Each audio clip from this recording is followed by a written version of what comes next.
One of the vice presidents of the Brewster Elementary PTA. Thank you for coming out tonight. Tonight is Meet the Candidates night. We have 7 candidates vying for 3 Board of Education seats. 6 of our candidates will be joining us tonight. Tonight's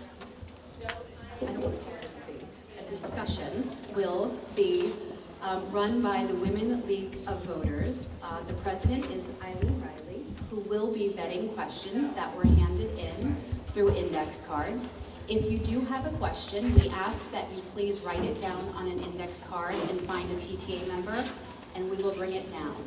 It's vetted for duplicity and to make sure that there are no personal questions asked of the candidates. The moderator is Mark Pakowski. He will explain all the rules, regulations, and timing of everything, but very important information are where the bathrooms are. So if you make a right out of this room and then make another right and a left, it's the first 3 doors on your left-hand side. Please feel free to enjoy the refreshments. Thank you all for coming.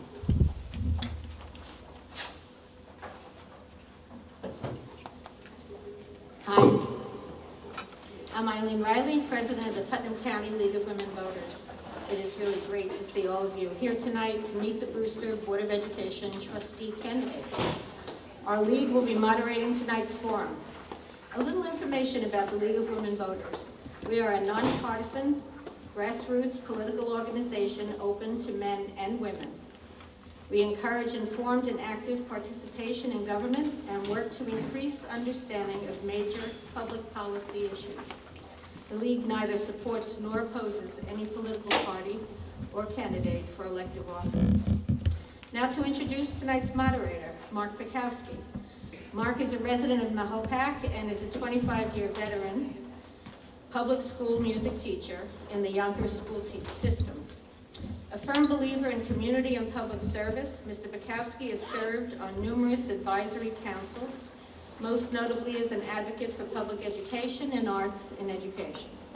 He has been a Board of Education trustee for the Mahopac Public Schools and is currently serving his 10th year as a member of the Putnam Arts Council Board of Directors. Mark has been a member of the League of Women Voters of Putnam County for 8 years. Mark Pakowski.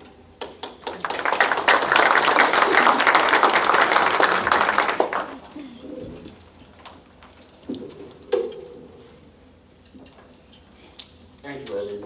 Good evening, ladies and gentlemen. As Eileen has told you, my name is Mark Pakowski, and despite the name, I am a member of the League of Women Voters. I want to thank you all for being here this evening to participate in the Brewster Central School District Meet the Candidates Night, sponsored by your own PTA. I will be the moderator for tonight's event. I am not a voting member of this community, and I apologize in advance if I mispronounce anybody's name. We are here tonight to listen to the candidates who are seeking election, and it is important that we give each candidate the opportunity to make the best use of the time allotted for this program. Tonight's forum will end at 9 p.m. I ask that you refrain from applause during the program, as it will take up time allotted to hear from the speakers.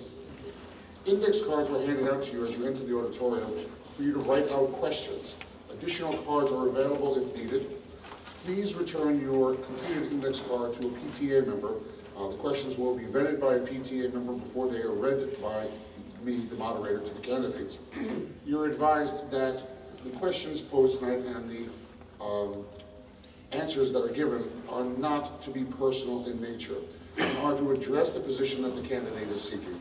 Throughout the debate, no comments of a personal or abusive nature will be permitted and will be ruled out of order.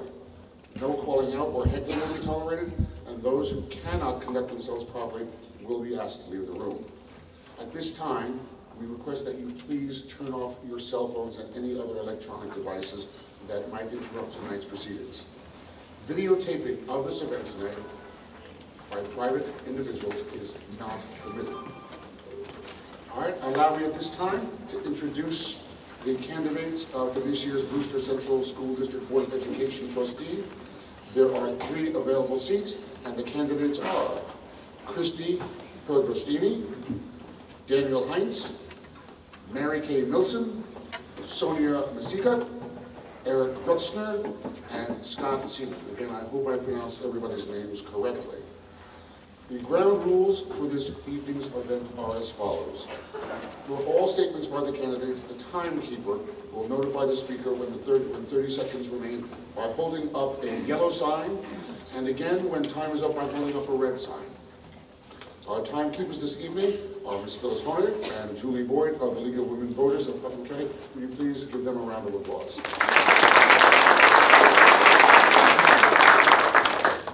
The order of the speakers has been determined according to the drawing of lots. Each candidate will give a 2-minute opening statement. We will now begin with our opening statements. According to the lots drawn earlier, our first speaker will be Christy Peragostini, followed by Mr. Daniel Hines, Ms. Mary Kay Nilsson, followed by Ms. Sonia Masika, followed by Mr. Eric Grutzner, and lastly, Mr. Scott Seaman. When we conclude at the end of the evening, the order of closing statements will be reversed. Thank you, candidates, and Ms. Peragostini, your opening remarks. Good evening, my dear Brewster community. My name, as you have heard, is Christy Peragostini. I am a 14-year resident in Brewster. I have 2 children who currently reside in the Brewster School District and attend school here. I have a 9-year-old son, a 12-year-old son. I'm an educator for 20 years. I stand here tonight with knowledge from a parent's perspective, a teacher's perspective, a union rep perspective, an administrator's perspective. I feel I have a lot to bring to the community. I've been through every side here. I'm able to see all different sides of the argument, whereas it's very easy just to see one part of the story, but an educated mind is aware a lot of times we just hear one piece of the puzzle, and it's our job as residents, as parents, as community members to try to dig deeper and get as much information as we can so we can care for our children. I am running for this position because I'm concerned about our children. Our teachers have a voice, our administration has a voice, everyone has a voice, but our children is the reason I am here to be their voice. Thank you. Mr. Hines. Can I use the mic? Sure. Apologize for my voice. I cheer my daughter on for the last 30 minutes of her lacrosse game. Good evening. My name's Danny Hines. I'm a lifelong resident of Brewster. I'm going to tell you I haven't been this nervous since 3rd grade when I stood on the stage. But I want to take a minute to thank all the people that are running for the school board and the community for coming out. It's our civic responsibility to hold government accountable in every form we have. I hope no matter the outcome of this election that we as a community stay involved, including all the members of this who are running for position. A little bit about myself. Like I said, I'm raised in Brewster. I've been here since 1977. I'm the president of Brewster Youth Lacrosse. I'm a 23-year veteran of the City of Newark Fire Department. The last 12 years holding the position of lieutenant. I've dedicated my life to public service. I've dedicated my life to the children of this community. My daughter's in 10th grade. My son has graduated. I'm still involved with the youth. I'm just the voice. I'm only as strong as the people who are in the audience. And whatever I can bring to the table, I'm going to bring to the table honesty, integrity. 20 people say hello to me and co-backers because you all know me. That's what I have to offer. Thank you again to everybody who's stepping up and stay involved. Thank you, sir. Chairs are a little tight, so I'm going to sit if you don't mind. My name is Mary Kay Nilsson, and I've served on the board for 3 years. I started in this community about 20 years ago. My husband and I chose to move to Brewster. We picked Brewster to come live, and it was a great choice, and I'm glad we're still here. Both of our children have gone through the Brewster schools, graduated in college. I am what we call a professional volunteer. I served on the PTA, and that's what got me into the board work 3 years ago. And I stepped now back from the PTA because of what I'm doing.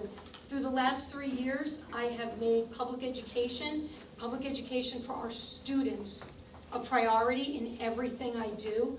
attending NISBA events, the EPFP, I learned about public education policy. The public schools is where everybody survives. This is the place, this should be our gold standard, and that is a passion in my heart, and I hope I can serve you in this area for another 3 years. Thank you.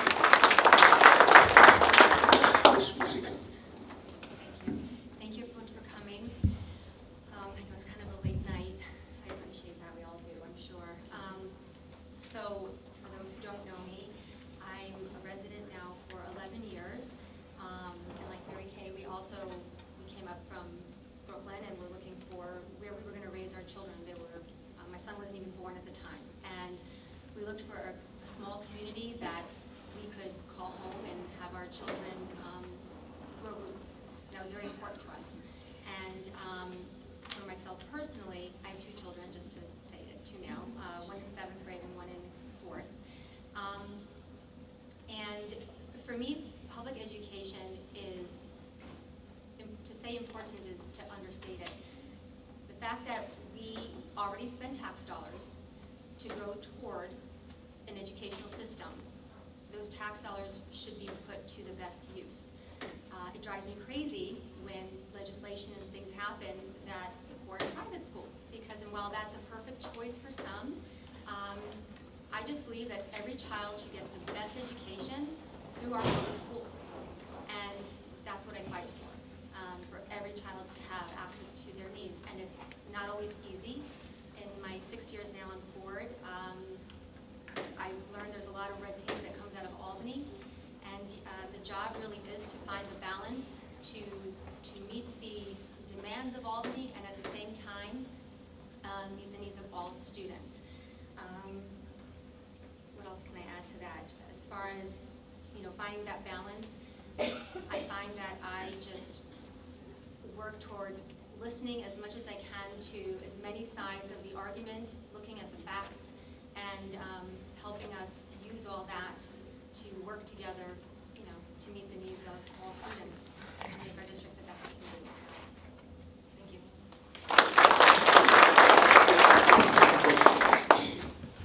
First of all, thank you everybody for coming out and for being here tonight. I'd just like to introduce myself a little bit. My name's Eric Rutzner. I've been a Brewster resident since 2002. I originally moved here before I was married, before my wife and I had children. And when I came here and told a number of people that I was moving to Brewster, a number of people told me how great the schools were. And I didn't realize at the time just what that means and how incredibly important that is. But as we started our family and started to get involved in things, I myself got involved with coaching basketball and baseball. I started to realize just how critical the activity of the people in the community is to running a successful school district and making sure that it is the best it can be. A little bit about my background. I've been a police officer in Pleasantville and Westchester County for 24 years. The last almost 2, I've been the chief.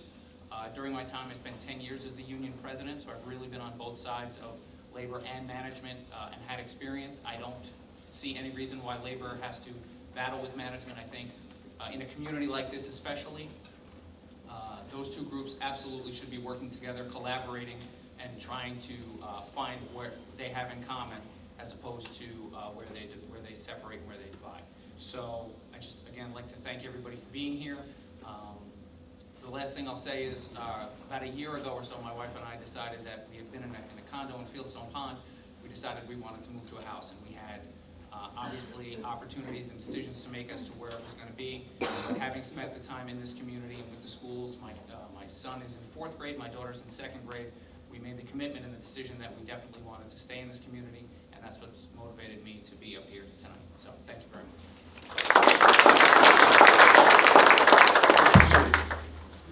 I'd like to thank everybody for coming out tonight, for the PTA for organizing this event, and for everybody up here participating.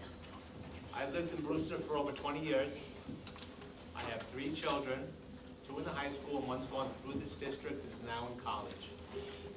I've tried to be as active in the community, and I try to go more on the sidelines. We have a lot of people that support many things. I'm involved with the Brewster Boosters for the performing arts. I'm on the executive board. I work with the ROTC Boosters. parishioner at St. Lawrence Church, where I try to do as much there. We work with the theater group. I'm on the parish council, and I'm the treasurer for the Knights of Columbus. My kids have been in many different sports. I wish they would pick one and stick with it, but we tend to go down a year and try new stuff. And I have a collection of any sport material. If you want it, please come by and pick it up. I also try to support my community. I work with the Emergency Shelter Program, Putnam CAP, Cub Scouts, Boy Scouts. I think if there's any group out there that we haven't been participating in, please send me a note. I'll be sure to stop by. I'll send my wife. I spent over 20 years in banking and mortgages until the fourth financial crisis finally made that non-entity anymore. Since then, I played around a bit, but now I've been working with a family. We've established a restaurant over in Mayapack, the Carriage House. I'm not allowed to plug it, they told me, but you know, some of the background. I look forward to helping out on the school board, getting the word out and keeping the representation of the community. As we've gone through all these meetings, I've seen more and more people involved, more people having interest, more people supplying the information that we need. And we just kind of look forward to, and once again, no matter how this turns out, I hope we all keep going and supporting our schools, because there's nothing more important than our children. You know, this is the future, and hopefully if you're nice to them, they'll put you in a nice home.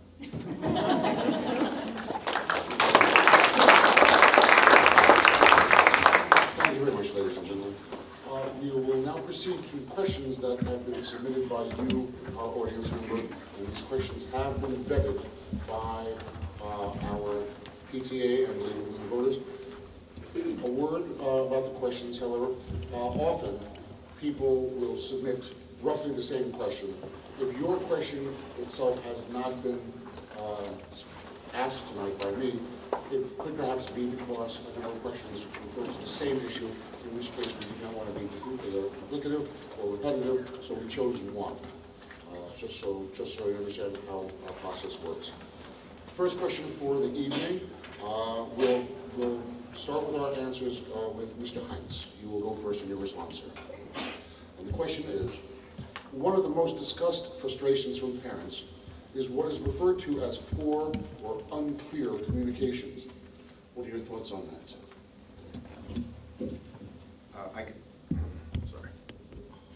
I can tell you firsthand that my communications this week with the school district has lacked. I'm the one that reported the gas leak at JFK, and my correspondence between Victor and Andy Bates has lacked any kind of accountability to the dangerous situation. As soon as we received that email the other day, I blasted Victor and Andy with retort that they need to take accountability for allowing a gas leak to go on for weeks and weeks and weeks unattended, and not to tell the community to call the authorities. That is just my most recent dealings with the school district, and I'm sure the community feels the same with their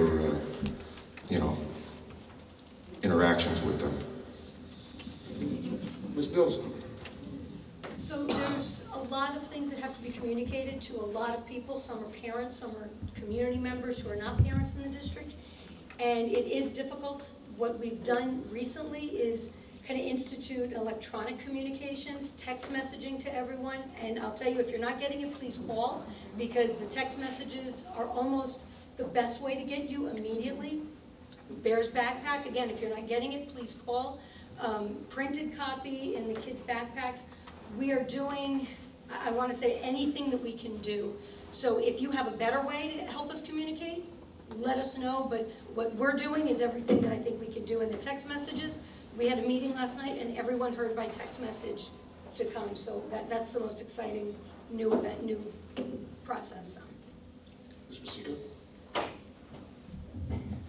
Well, the first thing that comes to mind for me is, having been here 6 years, is how did we communicate 6 years ago?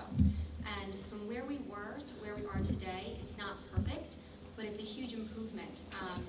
I don't even know that we were using social media 6 years ago. So while it's not perfect, and maybe it's not always the most timely, but it's a continuous work in progress. And I do think that we do our best to try to get as much information out. And if we do hear from the community and members, we address those things. I mean, there's how much, square footage, and there's so many things going on, so it does need to be a partnership with everything that happens, and we do our best to get everything out. And, suggestions on how to make that even better, please, send them forward. But I just see an improvement from where we were and where we're going. I think it's only going to get better. Mr. Gutzner? I have also heard those concerns about communication, and I think for me the issue with communication really comes down to transparency and accountability. I understand absolutely that in a district this large and with people who are so busy that it's going to be difficult to respond to every communication as they come in, but I think the problem is that if you don't make that commitment to communication across the board, that's when people start to wonder, well, why aren't they talking to me? Why aren't they responding to my question? And I think that as the board and the administration needs to make sure that that's constantly a priority to get the communication out there, make it thorough, and make sure it's timely. Mr. Seaman? It definitely needs to be improvement, but as you've noticed over the time, things have definitely been getting better. We need to keep involved. We need to keep the message out there that this is what's going on. A lot of things involving the schools directly. There is time involved. First, the most important thing is the safety of the children. So as the part messages get out, the pieces fall out, everyone looks by and goes, what's going on? I don't know. Well, once things are settled and once things are resolved, we'll know. In today's society, your son calls you on the phone, you know right away, but you don't have an answer from school, so you question it. The concern is valid. We have to work on ways to get more information out, be transparent in everything we do, and communication, and of course respond to our most important people, the parents and the students. Teachers as well, let's not forget. And Ms. Bergos-Kini. Yes, I agree with the communication. Over the years, however, I do agree that it has improved.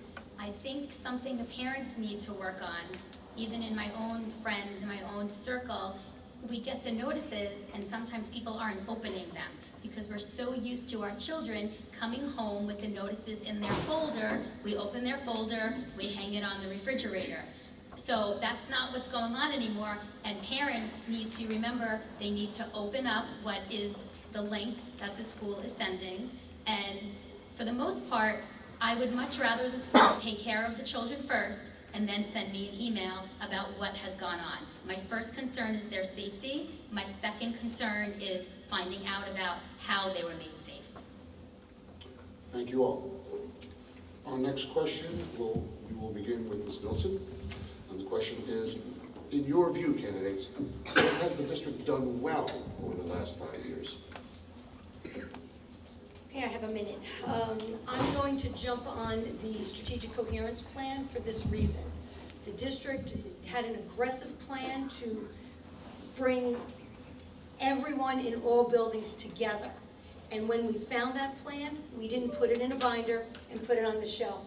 We let it get legs, we've pushed it out there. We're discussing it with teachers, we're discussing it with family members, and if you know things like collaboration, critical thinking, perseverance, that's the strategic coherence plan. So the fact that we're entering into the 21st century with equipping our children with 21st century skills, that's really exciting to me, and that's something we've been doing well.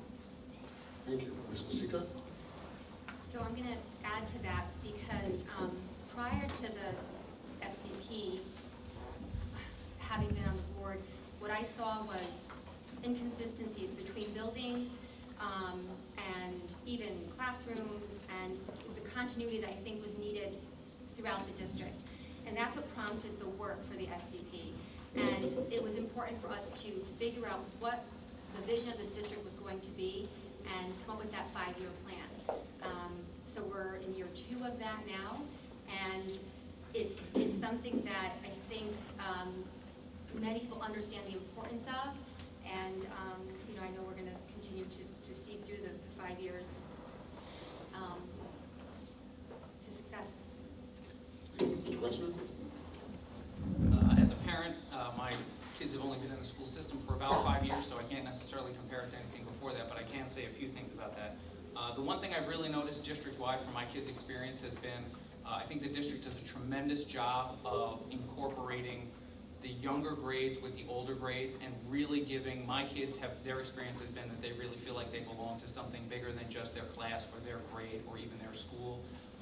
They've had the opportunity to do things at the middle school, the sports teams, and there's really a strong sense of community. And I think a lot of the credit for that really goes to the teachers, and the experience we've had with them has been off the charts. I've really been happy with, again, my kids are only up to the 4th grade, so again, I'm speaking about a limited group, but even in the conversations I've had with parents, I think the teachers in this district do a phenomenal job, and we owe them a lot of credit and a great deal of respect. Mr. Seaman? The strategic plan that the school is working on, as we know, is in process. But you've seen the evolution through the parents, the interaction with the students, the teachers, through the different schools. There is much interaction between all the groups, and they're improving it every year. You see the differences. When my kids started in lower grades, every school was standalone. Now it's almost as if this is where you're going next, and this is what's going on. We need to keep going on the steps, establish everything the teachers need and the students expect. Ms. Fairbrother? I think the district has done a phenomenal job in the special education department. Our children are succeeding with the hard work of the staff members, going to the special education meetings and hearing the programs in place to meet the needs of our children who are having some type of learning disabilities. Some of these things people don't talk about because it doesn't affect everyone, but for the parents it does affect. It's a big deal. The teachers are working hard, the children are getting their accommodations, their modifications. I'm seeing that. Also, the schools have in place positive behavior intervention, and it's basically trying to emphasize the positive choices our children are making and bringing out them rather than focusing on the negative things. And the children are forming more of a community within their classrooms, saying, oh, look what a nice thing which was done, and they share it with the teacher. So these are community building skills for the future that we want our children to have. So I'm very happy with the athletic options that our children have, the arts, the music. When I walk through the high school, the other schools, and I see all of the artwork hanging on the walls, I can tell you it's way different than the days when I was in the high school. I think the amount of programs, arts and music and sports and theater and all that they offer our children will make them well-rounded people in the community, in the world, to respect it. I really do like what they offer and what they promote. Thank you very much, candidates. Question number 3, and Ms. Masinka, you will answer, you will begin our answer. The question is, in your opinion, what are the 3 biggest challenges facing public education?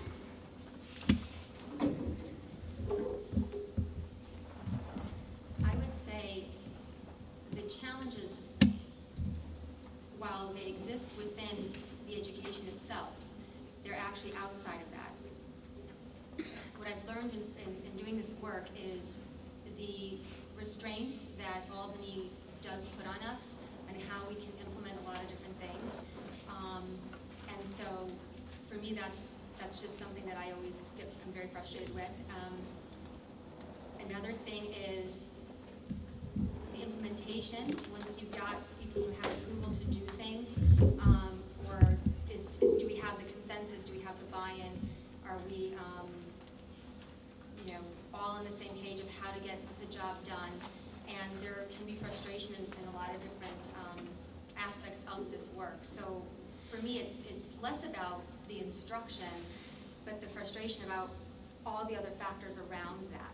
I think everyone wants to do what's best for children and education, so it's everything around that for me. Mr. Gutzman?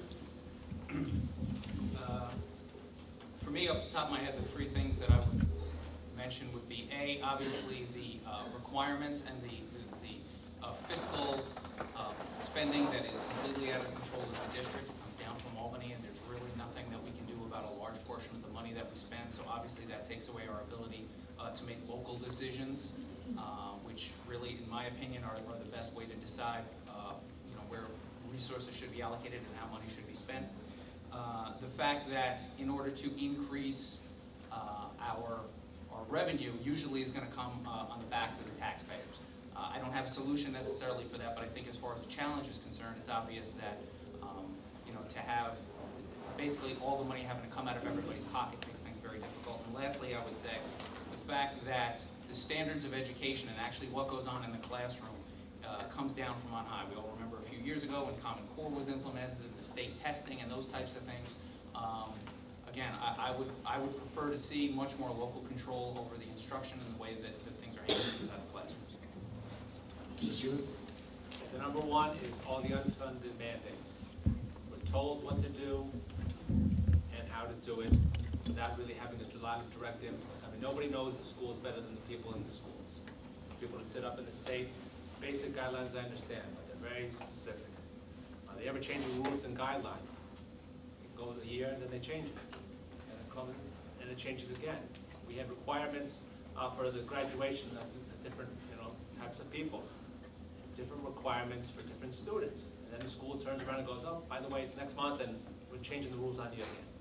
There's nothing we can do about it. So we need to be able to have some input and control.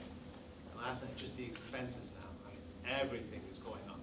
Costs, the insurance, the related fees. I mean, I understand it's a cost of doing business. There's got to be a way to keep things in control, to have more input and control on how we spend our money, how we bring in our money, and what we do with it.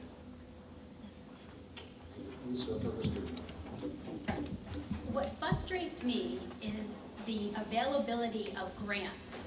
If there's something teachers need or administrators need, a lot of times there are grants available.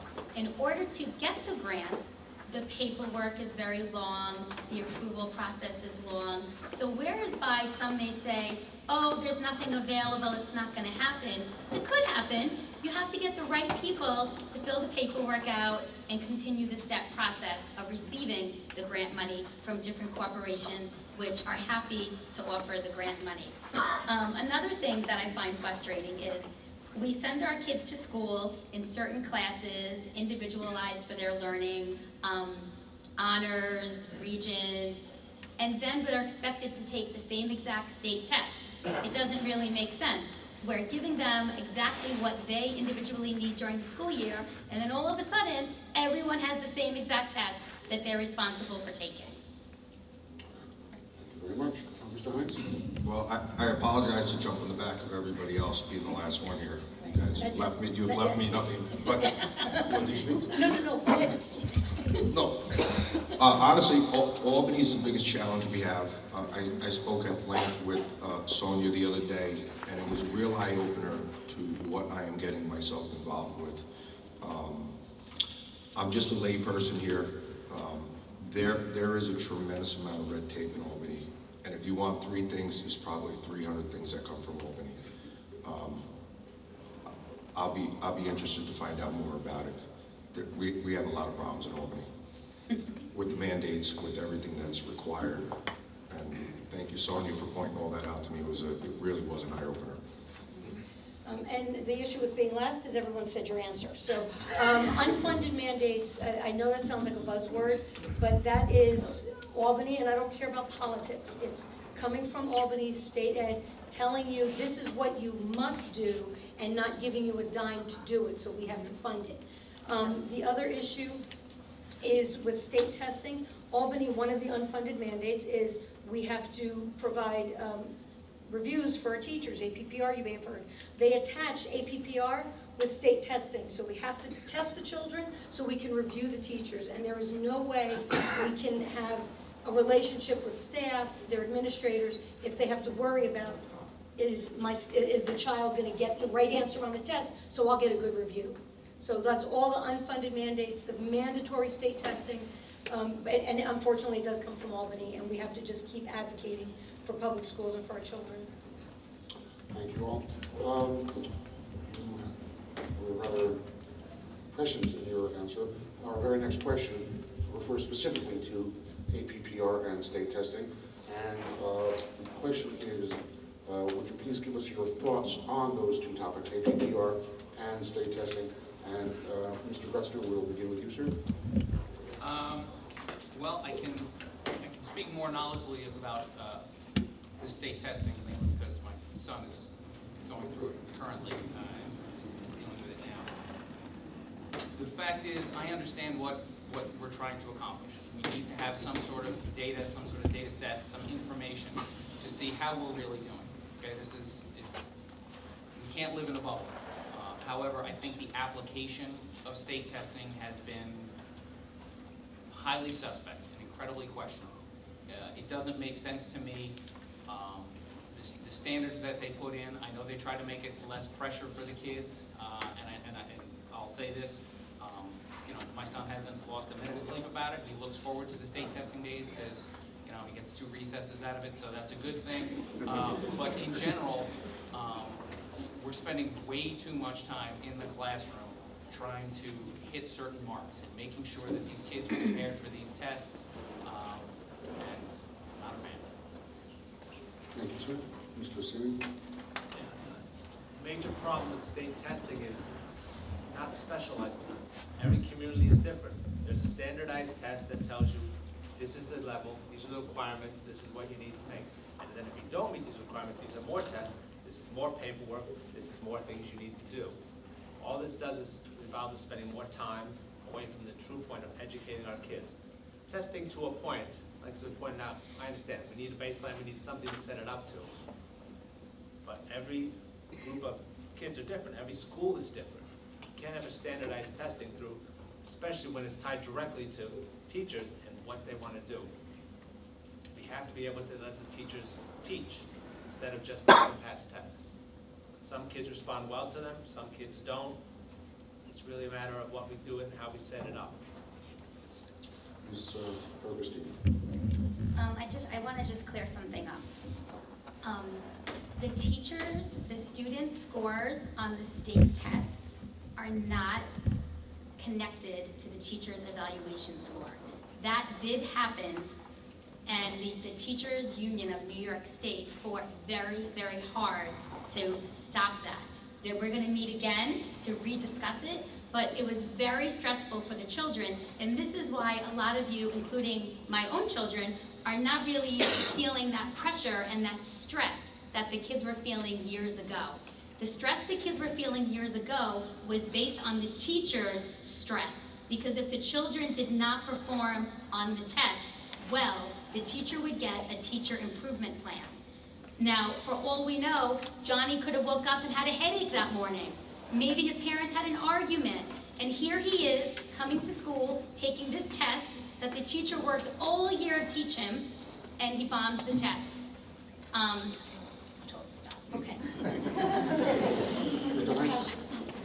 So my experience with state testing is with my children, and they basically explained that they were being taught the test to get the answers, and really just to boost either teachers' evaluations or possibly state aid or whatever their performance was. You could teach a monkey to juggle, but you should not be teaching children to memorize a test, and that is not doing any good. Let the teachers teach, and Albany should stay out of it. Ms. Nelson? So this morning I found that in Albany on the floor was a bill that was introduced to decouple APPR and state testing. And I see a couple of teachers, that's exciting. The state is still, Albany is still telling us though, they're gonna help us retool it. So again, Albany is getting involved in doing this. One of the most exciting things, just real quick about the SCP, is when we teach kids to think critically, the stuff on the test will follow. They'll be able to answer that. So there's no need to teach to the test. We don't have to worry about that. But if a teacher is feeling that this test is necessary for my review, the annual professional review, I forget the second piece, sorry. We need to separate those two, but we also need to figure out what this Albany's going to tell us to do in place of it, because you know they're going to tell us something to do. Yeah. Ms. Wasika? So in addition to what everyone has said already, what I would like to actually see happen, if Albany would be so kind, is to actually do what was once done. There should be benchmark years, and it should be just a reflection on the educational system, and that can be something that can also be compared, but I feel like the every year testing is just not necessary. We already, you know, the kids are already tested in content. I don't understand the need for that yearly state testing. Oh, right, so I was taking notes for myself. So the other thing is that it just should be what we're doing, what the kids have learned to date for the previous years, and how well it reflects, and it's a benchmark on a system. But that would be something I'd like to see us fight to make happen, but probably not, so nobody has it in mind. Thank you. Our next question will begin with Mr. Seaman. And the question is this: what can board members do to effectively support the arts, especially during a time of budget cuts? We can advocate, we can push, we can bring out the best in our students, the teachers, and everybody all around. Child is not balanced without the arts. Performing arts, visual arts, any activity outside of the basic, common phrase, the reading, writing, arithmetic. It makes the complete person. We need to keep that in mind when we talk about budgets, when we talk about hiring, when we talk about facilities. These are all things that are important, and we need to keep them in mind for the big picture of what's going on, how we can support it, and of course, always rely on parents and students themselves to support and stand up for what they believe in. Sometimes I think we need to think out of the box when dealing with these types of conversations. I'm thinking about those seniors in high school who are getting ready to graduate, who probably have to get some community service hours in, who want to take their skills and share it with the lower age children. I'm thinking of the senior center. I'm thinking, wouldn't it be nice for some of our kids to take a field trip there on a weekly basis? It would benefit the seniors, it would benefit our children. We have to look at all of the resources we have available. We just can't say, oh, you know, the teachers, the administration, we have a big community here, and this would be a wonderful role for our older children to play in educating our younger students. Mr. Hines. So as I said earlier about the arts, to broaden your horizons and your educational mind, the arts are an extremely important part of our children's atmosphere. Parents need to advocate for it. The board needs to advocate for it. I can tell you, I've been down to the city with my children. We spend a lot of time on Broadway. We spend a lot of time in the Museum of Modern Art and other places. And I am fully for the arts in this community, and I will advocate for it if need be. So what can a board member do? We can support it, advocate for it, and be thrilled about it. One of my favorite things in the year is, I think it's 4th grade, they do the Art Olympics, and they create a project, and they go in, it's an Olympic, like a sporting event, and that is a fabulous event. So that's what board members can do. We support it. We've got NYSBA, we've got NYSMA, the musical, we've got all sorts of stuff, and we are excited about that. That is where our kids shine, doing those kind of fun things where they can learn to be creative. So, what needs to exist is understanding of the balance that is brought to every student by having all these different offerings. When times have been tough, we don't just get rid of, theater or whatever, because we understand, and I've seen this in Brewster, and I've been proud of Brewster for this, that every aspect of education, and that is also the arts, has been maintained. Every child learns differently and excels in life for these other things that are there, and nothing can be fully cut. You have to always find the balance on some level. So something to be looked at could be additional grants, if there are other needs for cutbacks, grants for more after-school clubs perhaps, or just grants to help supplement, because that money I know is out there. So I think that would be something we could look at to help maintain things and not lose that. Mr. President. So, obviously, as a board member, the big issue is always the money and what do we do with the money. And the arts have to remain a priority. the education of our kids. You know, the school doesn't just serve to make sure that they know how to do certain skills and then out you go. We're trying to develop these kids, develop maybe an appreciation as they become, as they get older for things that maybe they wouldn't normally find on their own.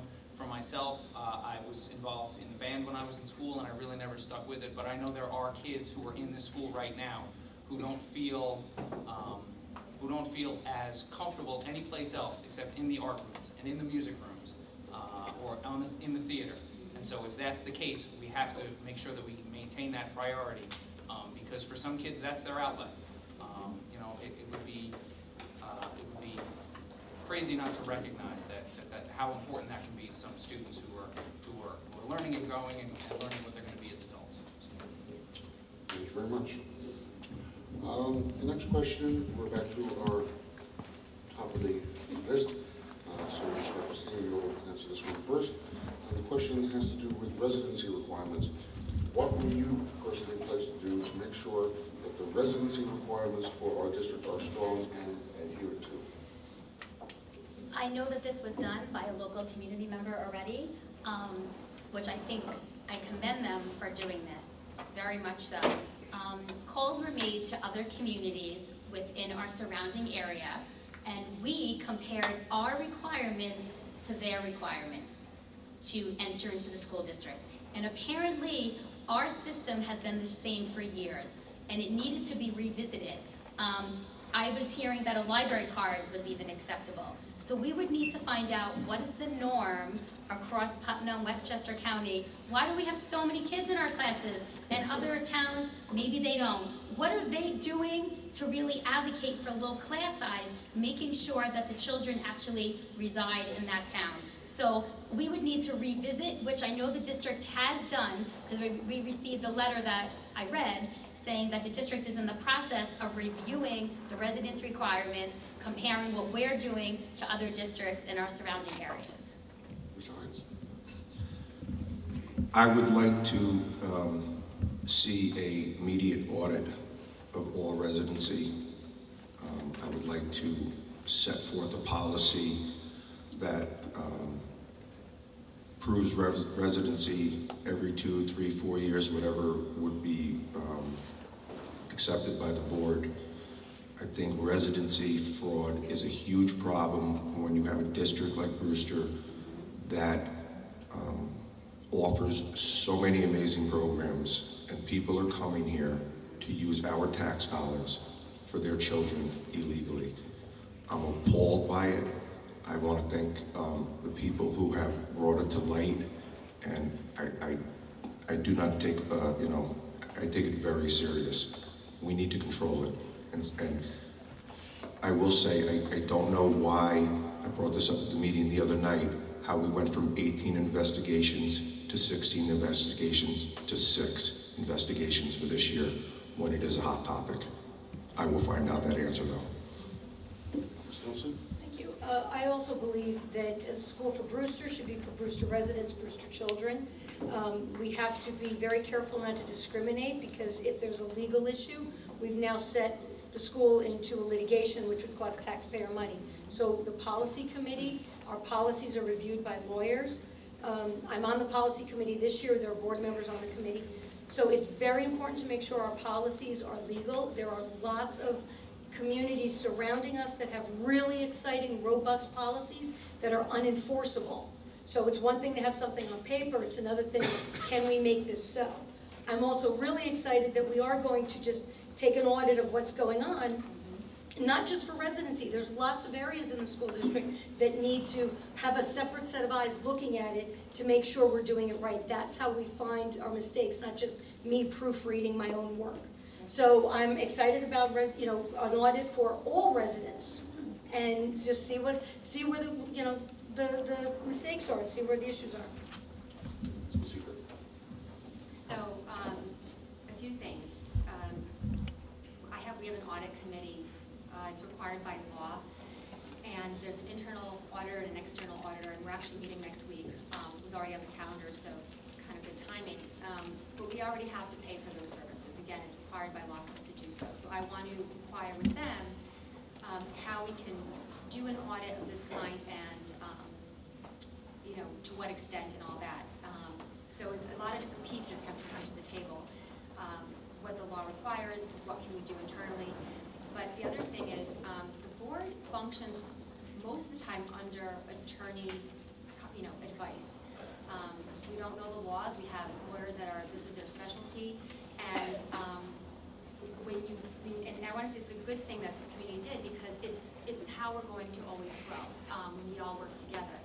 And so when you have all these other districts doing something that we're not, it makes me question to some extent the advice of council, because, you know, to your point, if is it enforceable, is it not? And when council says one thing and we're being told others, so it's a good thing that it all came up, because it's going to allow us to really investigate it and go forward with doing what's right, because nobody here wants this. So. First of all, I'd also like to applaud the members of the community who stepped up, who did the hard work, did the research to find out what was going on in other communities. This is not simply a Brewster problem. This is a problem for any district that borders another district that is perceived to be not as good as the, you know, any of the schools in Nassau County that border the city schools see the same problem, because people feel they can just, if I was just only a few more miles away, I'd be able to send my kids to a school that I perceive to be better. I don't know why we wouldn't do a residency audit, and I know that the district has begun to formulate a residency task force on this matter. For me, the issue is really building and maintaining the trust of the community. We should do a full audit. And if it turns out that we don't have a residency problem, then we all know we don't have a residency problem. But it needs to be addressed and looked into. If there's an issue, and we can remove some, we pay the highest rate per student for education of any district around us. If we can remove some of those students and improve the education, I think we're duty bound to do that. Mr. Seeley. Yeah, it was great to see the community reach out, find there's an issue, and offer a resolution directly to the board. I know they submitted Lakeland's rules and regulations. They're one of the stricter groups around, and it does have to be reviewed by the committees, council and all. You don't want to open yourself up to a giant lawsuit. But there's definitely something that can be done. There's things that can be tightened. When people know there's an issue, we need to get to the point. We need to resolve it. And like Eric said, if there's a problem, we're going to fix it. And whatever it's going to put the facts out, and everyone's going to know. Now we have to follow up on this and make it standard. If it calls for a review, well then maybe we have to set something aside in the budget. We have to plan for how this is going to affect the school year next year and how it's going to get accomplished. Doing an audit is great. How many bodies are we going to need? How big is it going to be? How much is it going to cost? I mean, it sounds from the community side, it's definitely something we need to do. We have to plan and set aside and be ready to do it. Thank you very much. Mr. Hines, the next question will begin with you, sir. It has come to public awareness that administrative contracts are extremely generous. How will you review contracts and make them competitive? Well, I mean, that's a tough question, because I'd hate to have to compare districts that surround us and their contracts. We know that administrators make a tremendous amount of money. I do not have the answer solely. That would be a collective agreement upon the board. I think that they do have the largest responsibility of the school district, and they should be compensated for it.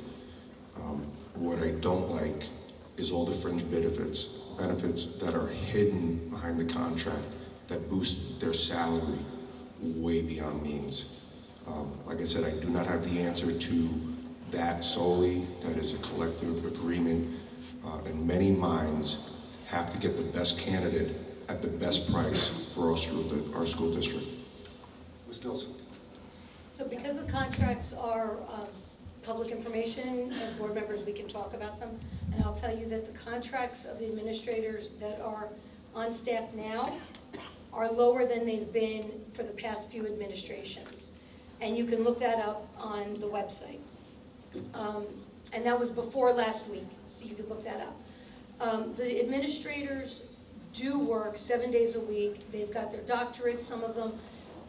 But more importantly than that, when you look at a state like New Jersey that has a cap on administrators, what happened to the New Jersey superintendents that the governor got involved, just like Albany's getting involved, and said, you can only pay superintendents $150,000.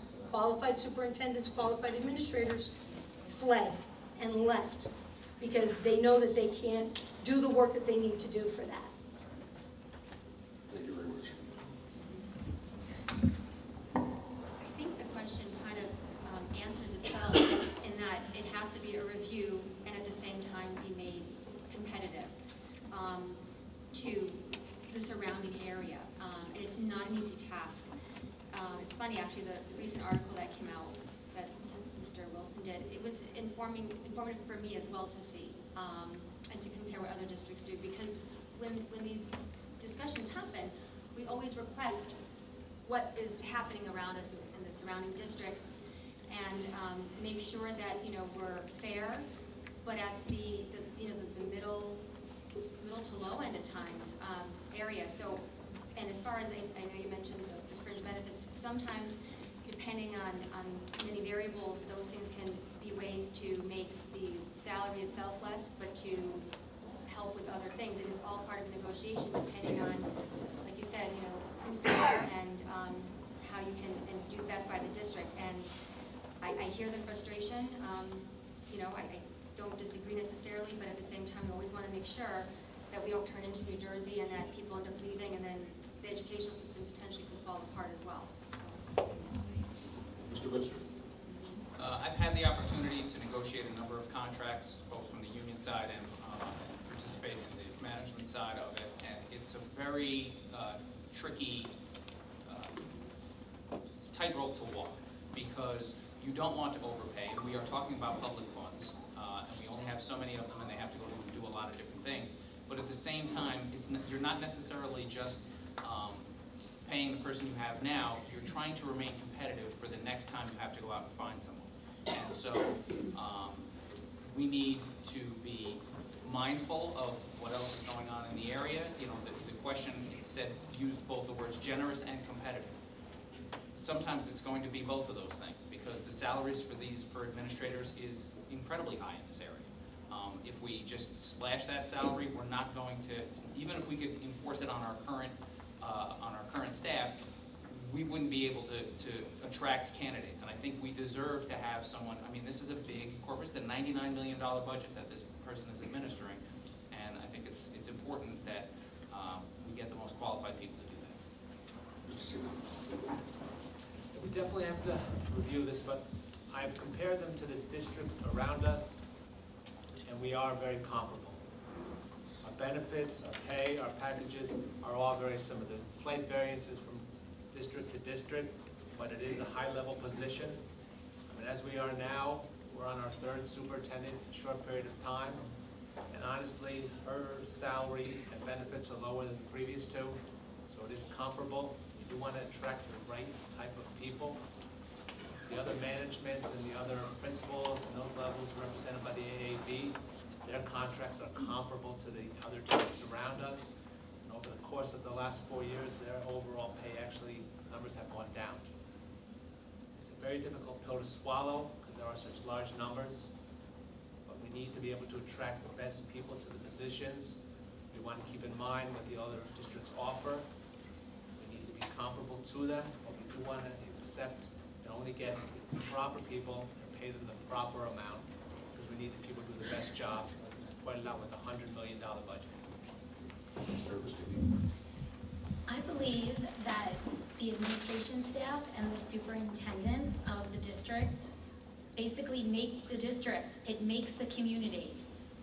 So in looking for our candidates, I agree. We need to find the best candidates available for us.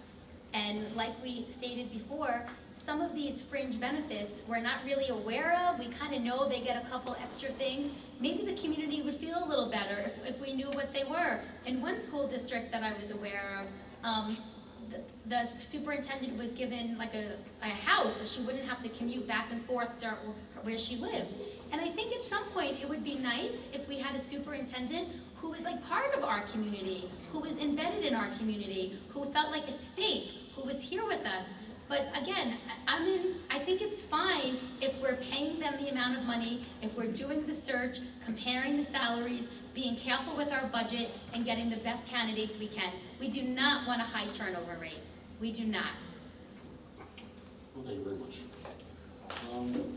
Since we're on the topic of finances, we'll continue with that with a question that goes like this.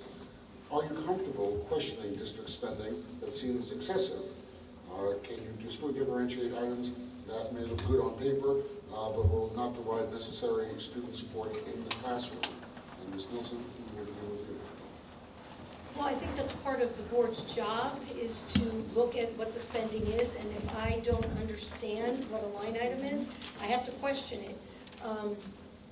I'm trying to think of all the things that we spend money on. The first thing that just comes to my head, I know this is very insignificant, but something as simple as printing the calendar.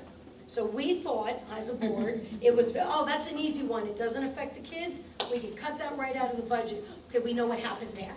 But that was something that we reviewed, and we said that's not necessary. We can, get that off the table. So yeah, we're doing that all the time to look at the budget. And the budget process, I'm really excited to see everyone here. Come in June, come in July, because the budget process starts then, and that's when we really get into the meat and see what we need to look at.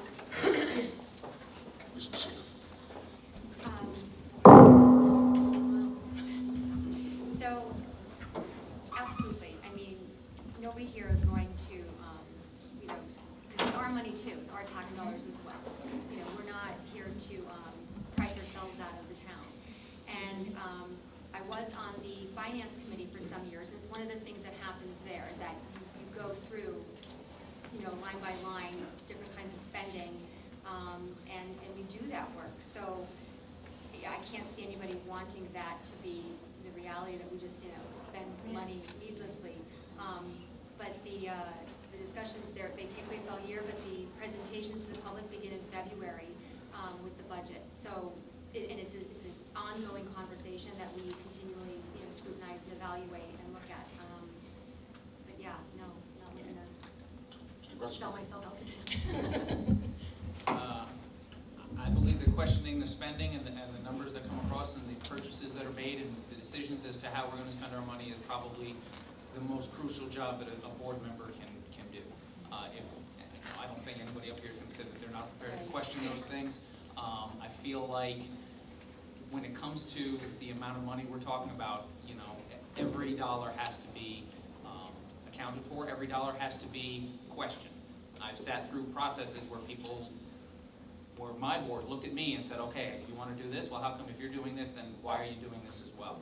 And it's not just questioning the dollars as they come in, but thinking creatively about where we can save some money if you look across different line items. It's not just going across the spreadsheet row by row and column by column. It's also finding interesting and creative ways to sort of do different things with the funds that you have. Thank you. Mr. Seaman? Obviously, reviewing the spending is one of the most important jobs being a board member. You have to know what's going on, how the money's being spent, and where. The new budgets, I've noticed a lot of things are getting more specific. They're laying out line items. There's a lot more involvement and specificity on the item. The input from the groups involved, if we're talking about a new curriculum or a new program, how do the teachers feel about it? Is it related? There's all kinds of committees that the board members sit on, and they review these items to know what it is, what it's for, and how it's going to affect us. We need to look at the money and to see how we can use it properly. Also related to that, if we're doing related items, maybe there's a way to cost savings. Combination, just like the counties are always talking about, is there a way to merge services, save money in that aspect? Is there something we can do to better put the money together, to better spend it, so we can allocate our resources to where the students really need them? Yes, I would feel comfortable questioning the use of money in our school district. Sometimes we just continue to do things because that's how we've always done them, and just because we check off something from one year, it doesn't mean the next year we do not need to investigate it and look at it and understand it more. Times change, needs change, and these are things that we need to be current with. And as an educator, I know that before something gets to the board, I have to fill a lot of paperwork out to make it get on that table. It does not just, I do not just fill out a couple sentences. The accountability on an education's part to get to that table is very, very high. I have to explain in detail, and that's why when you talk about the budget lines, why it's necessary, because we're writing in detail why it's necessary. Mr. Hines. Those of you who know me know I have no problems asking questions. 77% of our budget is contractual. It's pension and benefits and salaries. 23% is the other portion. Input from the teachers, input from the administrators as to programs success and where the money is funneled is the key to the questions and the answers we will be asking. I have no problem asking those questions. I'm happy that the budget is becoming a little easier for the layperson to read. I will tell you that I couldn't read one. If you're not an accountant or a lawyer, it's an extremely intimidating document to read. I have no problems asking questions. Thank you. Ladies and gentlemen, the next question is regarding the district's strategic coherence plan. And the question is, how do you see the initiation of the strategic coherence plan for Brewster, and where do you see it taking us in the future? Ms. Masica, we'll begin with you. So,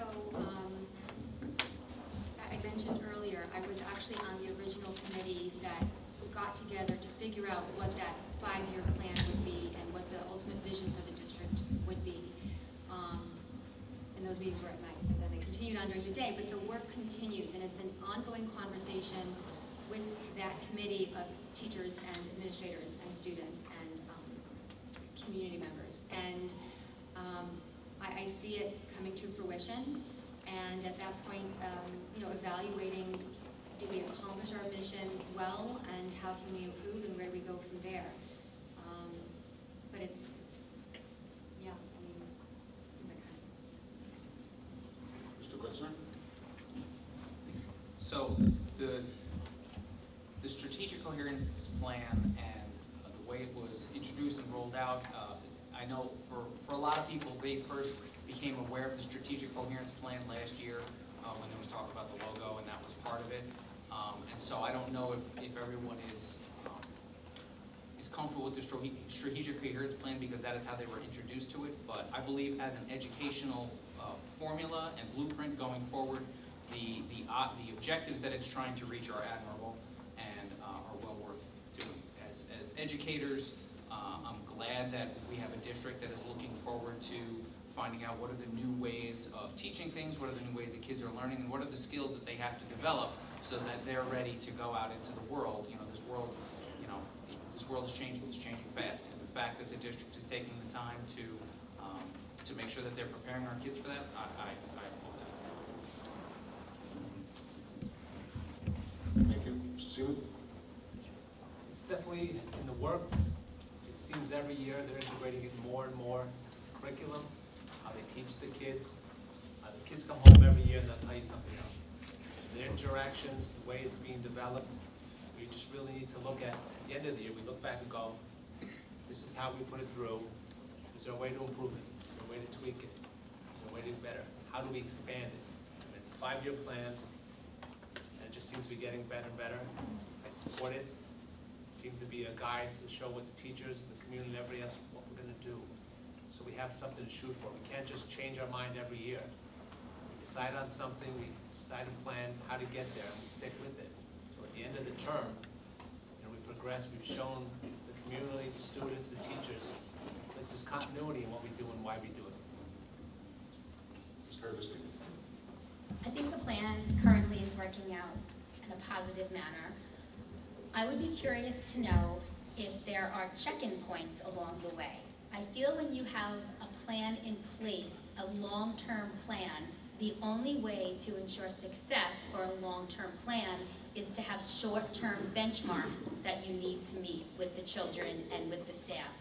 I would be curious to know if the children would be able to share some of the things that they have earned and learned from this particular plan in place. I know the district is trying to get our children ready for the future, and even if some of the changes we don't really like, they're coming. The children are growing up in a different world than we're growing up in, we grew up in, and our district is trying to stay ahead of course. They're trying to get our children prepared when they leave the nest that we have built for them as a community and as a family. Thank you. Mr. Hines? The success of the plan can only be accomplished with the help of the teachers and the administration being on the same page. Fully on board, and the administration taking the teachers' advice seriously. The children also have a voice. The only way to continue moving forward is that all active participants have open dialogue with each other. Without that, there's nothing that we have. So I believe it's a good program. It's moving forward. It's here, and let's just continue to support it. Ms. Nelson? So in serving on the committee for the Strategic Coherence Plan, we started in a group with all the community members, and it went out to each of the buildings. So each building had their own sort of committee or team. Now this year, all the building team members and the original committee meet together to look at benchmarks, to look at how are we going to now create a rubrics to identify what does it mean to collaborate? What does it mean for a first grader to collaborate? What does it mean for a graduate, for an 18-year-old to collaborate? So right now, the benchmark is what are the rubrics going to look like? And also, we're excited to see teachers coming forward to say, I want to try something new. Can I try this? So it's not just another mandate that we're pushing down people's throats. We're waiting for people to be excited about it. And when they're excited, we give them something to run with. Thank you all very much. Ladies and gentlemen, just for your information, we're coming down to our last two questions of the evening before our closing statements. This next question, I'm not sure if the questioner was referring to the board itself or to the district. I'll read it to you and I'll let you make that decision for yourself and how you answer it. Are there any changes that you would actively push for and encourage the board to pursue? And if there are, what are they? And we will begin with Mr. Gutzner. Active changes. Well, I think my background and my experience and what I think I'm going to bring to the table here is a sense of collaboration and a sense of working together. I would like to see more teacher input. I would like to see more of teachers' ability to express their concerns in a forum that allows them to be heard. I think that's a critical issue going forward. I know a lot of the other things that the board decides on, like we talked about already. Fiscally, your hands are tied in a lot of ways, but we have to really make these schools in this district a place where everybody can come together, work together, have a voice, reach out to all the stakeholders, and make sure that there's as much collaboration as possible moving forward, even in these very difficult fiscal times. Mr. Seaman? For continuity and collaboration, there definitely needs to be more communication. People should be free to say what they feel, to really come up and go, this is what's going on, this is why we support it, this is why we don't support it. Everyone needs to be on the same page. Teachers need to know they're supported. Administration needs to know teachers are on board, because it's all about being together, working together to help the children. There needs to be less fighting, more getting along. We need to just strive to keep the continuity. This is our program, this is our direction, this is where we're moving, this is where we're going. We want everybody on board, we need everyone to help. If you have a way to get things done, or something that needs to help, please feel free. Let us know, because you've seen over these last couple of months, the more people are involved, the more continuity is something, the more input from all sides. We can accomplish anything we need to do. Ms. Christine? I think transparency would be a positive way for our community to go as far as the board. I think a lot of people just refer to the board as, oh, the board, the board. I don't think half the people know who's on the board. I don't think people have a clue what they look like, who's representing them. People just don't know. Everything is, oh, the board said this, the board this. So take a moment, come to the meetings, and try to collaborate and try to put a picture, look at the face, and just be like, put a name is what I'm trying to say, to the face, and at least you'll be able to say, gee, those are the people representing me. Maybe I need to speak with them. Maybe I could get their thoughts on this. Maybe I could learn from them. And as far as the teachers, allow the board members to be a place of comfort for the teachers rather than a place of being intimidated or nervous. Let it be a place where they can get suggestions and come for the assistance that they might need. I'm sorry to use one of your buzzwords. Transparency and accountability are two key words to the board. I think it's either a perception, and Mary Kay and Sonia can confirm it, perception or misconception of perception of whether there's transparency and accountability on the board. I think that a lot of people don't understand how much is not allowed to be discussed with the public. It has to all be held behind closed doors. So I think for the community to get out and address the board, you're going to have a better understanding of how much transparency is allowed through the board and in Albany's eyes. Thank you. Yes, being on the board, there's lots of training to go through, what you can and can't do. I'm taking this question to refer to what the board can do. What do I want to do on the board? I'd really like to maybe restructure a little bit, tweak our meetings to give the public a better opportunity to come forward. Sometimes, the way our meetings are organized now, we have action items and then public comments. I'd like to work that up a little bit. You're right, Dan, that there's things that we can't talk about, but if you come to the meeting, you'll hear and you can ask a question. So I just like a little retooling of the structure of our meeting, because that's what we can do. We're not really allowed to be in the classroom. That's not our job as board members.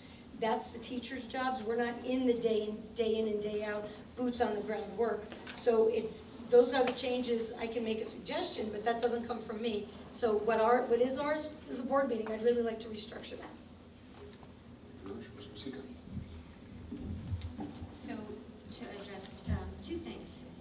With the transparency, it's interesting because I think it was the beginning of last year that we started with board docs, and it was an attempt to be more transparent. Because prior to that, if you didn't come to a meeting, you didn't watch a video, and even if you came, the only thing you saw really was the agenda that sat there. But now, we did that as a way to, put things out there for people to actually see what's going on. And we're still working through that system, which is new to us. And the other thing is that there has to be ways for us to find the best way to communicate those things. Our oath of office. I mean, whoever does board work, our oath of office obligates us to certain things. It doesn't make us any better or different than the public. It's an obligation to that oath. But the other interesting thing is things you were talking about over here were collaboration and communication. And I'm looking at these are our strategic coherence plan things, the civic responsibility and our critical thinking and all these different things. And so I think that as a board, we've asked ourselves this question, are we doing those things? Are we ourselves modeling the things we're asking those in the district to do? So I think that'd be another focus area for us to just, kind of attack. Ladies and gentlemen, here's our final question even before we turn to our closing statements. This is a question that some of you may have chosen to address in your closing statement, but we have it here. The question is this: what is your motivation for wanting to become a board member? What do you think is the single most important issue facing the school system, and what would you like to address if you are elected? Mr. Senior, we'll begin with you, sir. The reason I'm looking to get involved with the board is there's always been somebody else there to do it for me, do it for my children. It's my turn to step up, help out, do what I can to make the board operate better, interact more with the community, to get the word out. The board's accomplished incredible things over these number of years they've been. They do their work, they move on. You don't know them, like I said, you don't know who's on the board now. We need to just keep working towards it, just moving and trying to accomplish. The steps we can take are just any of the things we've discussed tonight. Clarification, following up on the points, seeing what the community is looking for. How do we better explain it? The information's all here. It's how can we get it out? And as members of the board, there are certain things we can't discuss, and people generally go, well, they're keeping secrets. Everybody up here, they're all members of your community. When I went to a meeting to learn how to be on the school board, the first thing they said, sometimes you're not going to want to shop at ShopRite. People are just going to come up and talk. But I don't have a problem with that. I'm looking forward to it. Ms. Ferguson. So I would like to be a member of the board because I like to be part of solutions. I don't like to be part of problems. I like to solve problems. I like to come up with suggestions that could try to meet in the middle, because sometimes life is about meeting in the middle, trying to, you know, this will make you happy, but this might not make you happy, but we have to like work in the middle and come up with a solution. But our goal is what's really best for the children. And sometimes we just need to redirect what our thoughts are for the children. And something that I'm very concerned about is spending our funds in the most beneficial way and the most knowledgeable way. Before we decide to purchase books, what are we doing? Are we really checking all different publishers? Or are we using this publisher, oh, because we've used them for years and we have an account with them and they have our information on file? So those are some of the things that I would be interested in improving. I'll tell you the one single item that motivated me to run, and if you were in the meeting the other night when I stood up, and I apologize for pointing my finger, it's all over the paper, and I got 600 text messages with that picture. There is a perception of fear in this school district. I was not fabricating anything when I said 10 friends of mine would not sign my petition for school board because of myself and for fear of retaliation had their names been seen on it. This came from teachers, this came from people in transportation, this came from people in buildings and grounds. If we have an underlying fear of communication in this community, in this school district, it is detrimental to the education of our children. The teachers, the bus drivers, the buildings are on the front lines of educating, transporting, and just making our children have a better experience. That's my motivation. So when I decided to run again, so I ran 3 years ago, this is my first term, and I didn't know what I didn't know, and now I still don't know what I don't know because there's so much to learn. But when I decided back in December that I would seek re-election, and I spoke to my husband, it was because of the kids. There is nothing more important to me now than all the children.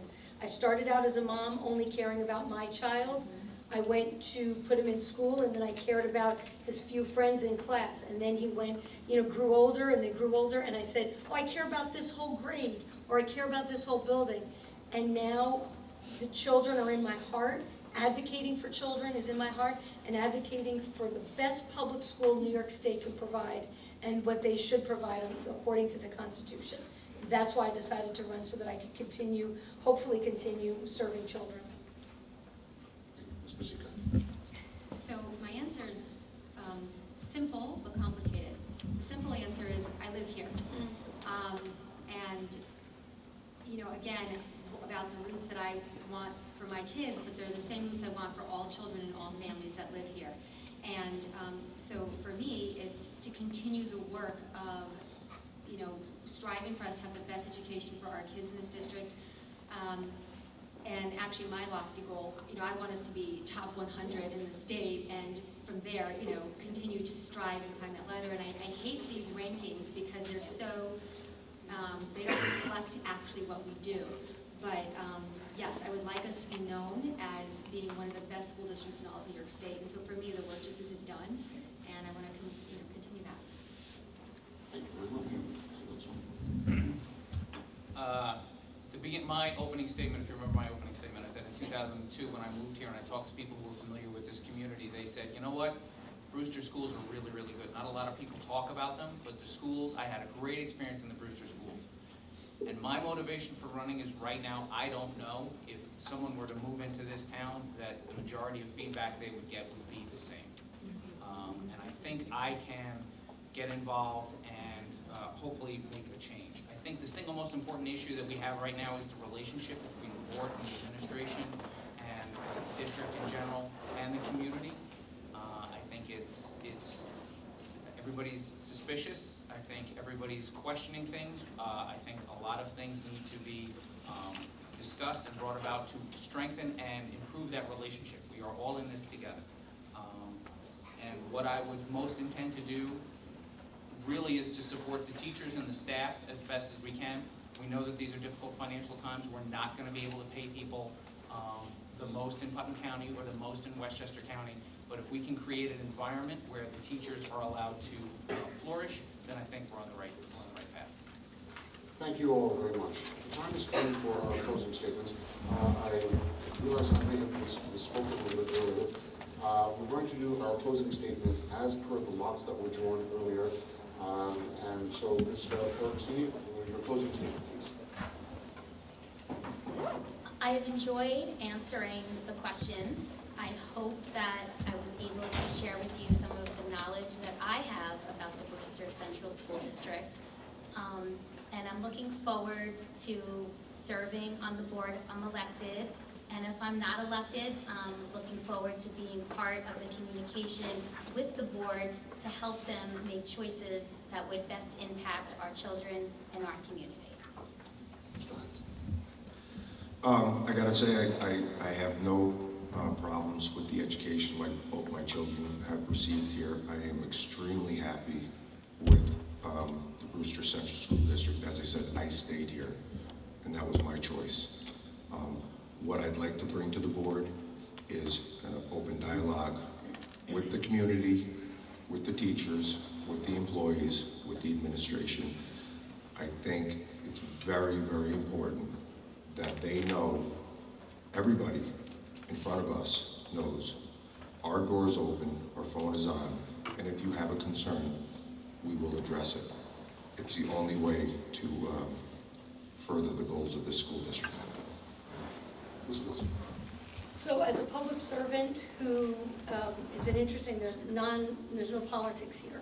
So I am looking forward to this crowd in July, in August, in September. This is really exciting, and I really mean that. To hear people being concerned, to hear people wanting to be part of this, this is really exciting. So I hope this continues. And you've heard from us, you know where we stand. If you have more questions, I'm sure there's another place or another time we can answer more questions, but I'm really excited to see this this interest. It really is exciting. So thank you for coming up, and I hope you all come out again and vote on May 15th.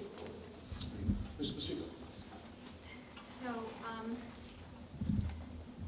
guess for me to close, what I want to say is the key to the work is to take the work to heart, but not to take it personally. One of the hardest things to do is when you have 7 personalities needing to come together, we need to, check our personality things at the door and be able to come in with an open mind to consider all sides to a situation. And it's going to sound funny to say that I like problems, but I like them because it allows us to look for solutions and to figure out what the best, answer is for the district as a whole. For me, that's something I strive to do. I strive to always look at the big picture, to look at all sides of the problem, what could the possible outcomes be of all those different scenarios, and then based on that and fact, make the best determination for us to grow and be the best district we can. And it's a lot harder than it sounds. But that's the work, and I look forward to doing it, and I look forward to working with anyone, hoping that I get the vote, but if not, I will continue doing the work because I made promises. This isn't people that as long as I live here, I'm here to make it be the best it can be in whatever capacity. So, yeah, I think that's kind of it for me. Mr. Cutson. So the format of the evening where people ask questions, you know, I felt tonight as if I'm responding to questions and telling a lot of people, telling all of you what I think, but I think really the key issue is how I feel and what I believe. And what I believe more than anything is that integrity, accountability, transparency, collaboration, those are the keys to moving this district and any district and really any organization forward. I think I have the experience to be able to do that. I've been excited by the people I've met in this process so far and the amount of public input that's come about through this process. I think it's been wonderful. I want to thank all of you who came here tonight, the League of Women Voters, my wife, my family who's put up with all the challenges, all the people who supported me, and just, you know, let everybody know this is a hard job that we're all looking to get, and I think it's a challenge, but it's a challenge I would relish. It's something I would look forward to. Like I said, get out, make sure everybody get out and vote on May 15th, whether it's for me, whether it's for anybody. The most important thing is that democratic process really works best when we see high voter turnout. So please, everybody get out and vote on May 15th. And Mr. Seeley. I care greatly about the school district. You know, my kids have had nothing but good experiences. What we offer, no other district can. I've seen this community come together when it has to. The offerings, the feelings, the way that people, you know, can respond. The activity we've had recently. I mean, there's nothing better. I want to see where we can go from here. This is what we've accomplished. What can we do more? What can we do next? You know, communication, we definitely. Anybody here on the board, they're all willing to step up. No matter who gets chosen, we're looking to help. We just want to continue that and look at everybody else here. Somebody once told me, there's many different offices, there's many different things you can do. There's nothing more important than the school board of ed.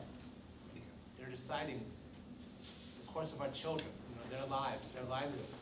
What are they going to fall in love with? Who's going to go into theater? Who's going to be that engineer? Who's going to do these things that need to get done? This is where they learn how to do it, and they learn it from their teachers. My mother was a teacher for over 30 years, at Union House. I could never get away from teachers because they would come to my house all the time. I could never cut class because they were always coming by my house. I understand, but when you see the extra effort they put into it, and they need to know that, you know, the board's here for them, the community's here for them, you know, we're all here for each other. I'm really looking to learn a lot more and to help out. Other people get chosen, I intend to be here and still help out. There's nobody here that can't do something. You know, this is what needs to be done now. So we all need to get together, and you know, we need to push forward and accomplish what we can. We've done a lot. There's much more that can be done. There's no limit to the potential of the school district, the children, the teachers, the administration, and the community themselves. We just have to keep going on. Thank you. And thank you for coming out tonight and turning out. We hope to see these numbers, you know, for quite some time. Ladies and gentlemen, at this time, can we have a round of applause for all of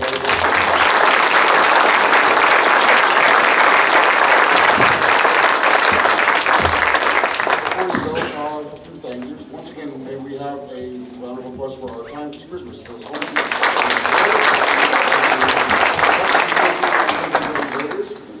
I'd like to thank the Brewster Central School District and the members of the PTA for hosting tonight's forum. A round of applause for them.